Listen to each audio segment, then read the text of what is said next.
What is up mga tol? It's your boy Murphy, and for today's video, we'll be doing an unboxing and first impression sa isang barbering tool. Christmas came early this year kasi miling tayo kay Santa. Salamat son. Miling tayo kay Santa na isang tool para sa ating panggupit. Para sa mga nakakakilala sa akin, I'm doing my own haircut. Siguro mga 10 years na mag-upgrade tayo ngayon dahil sa regalo sa atin. Without further ado, let's move on sa ating unboxing. Let's go!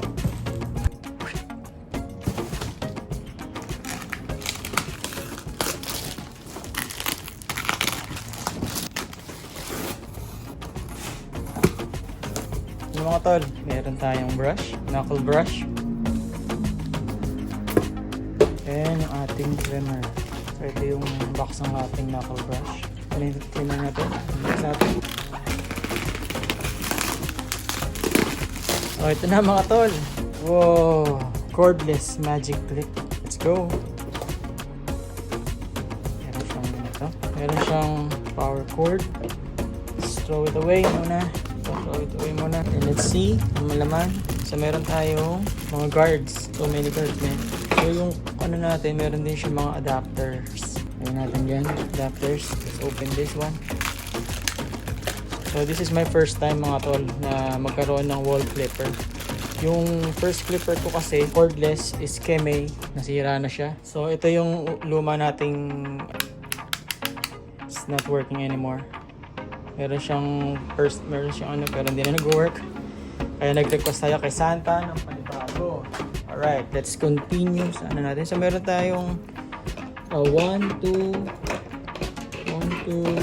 3, 4, 5, 6, 7, 8 guards. So, tingnan natin. Ayan, meron siyang guard 1, 1 and a half. Meron siyang half guard. Meron siyang 2, 3, then 4. Meron siyang 6 and 8.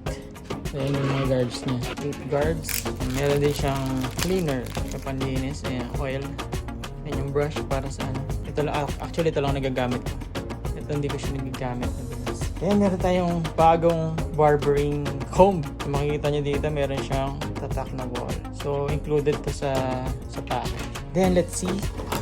Oh, gaan niya, men.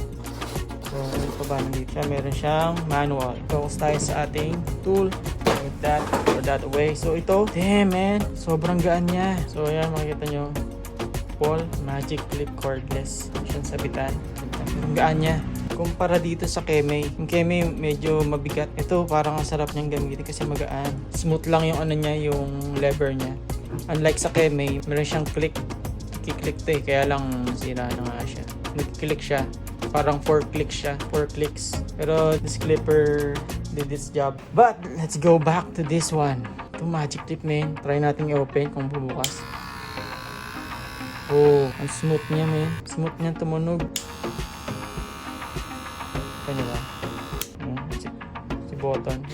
So mapapansin nyo rin, mahaba yung cord niya. So it means, pwede siyang gamitin cordless and corded. So ito mga tol, nakakabit na natin. Ayan. So pag kinabit natin siya, iilaw. Try natin kung gagana. Still. Pero mapapansin nyo mga tol, nagbago yung tunog niya. Parang mas lumakas. Try natin ulit. Let's close it. Tanggal natin sa saksak. Then open natin siya ulit. Ayan o. Maririnig niyo yung ano niya, yung lakas ng clipper na medyo humina kumpara sa pag corded na siya or naka-charge. Ayan, mas malakas. Try natin ito isang guard.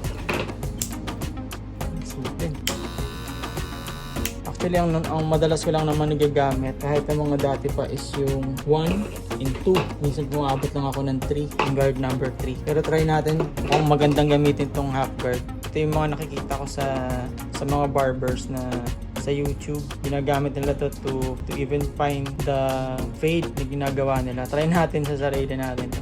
Yan, mga tol. Ito lang yung unboxing and first impression natin. Yan yung kasama sa ating bagong toy.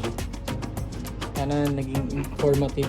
Medyo may ano tong isang to. Uy, nabali na siya. Anyways, it's okay. Ayan, nakita nyo yung kasama and first impression natin sa ating bagong barbering tool na wall magic clip cordless. So that's it for the vlog mga tol. And if you have any questions regarding sa wall magic clip clipper, cordless clipper, just hit me up sa comment section below and I'll try to answer your question. Hanggang sa susunod mga video mga tol. Kita kits!